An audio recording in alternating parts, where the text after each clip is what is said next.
This week on NCTV, a former Macon County football star makes the transition from high school to college.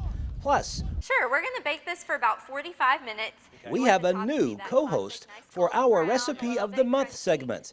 Kelly Burgess shows us how to combine okra and corn to make a tasty treat.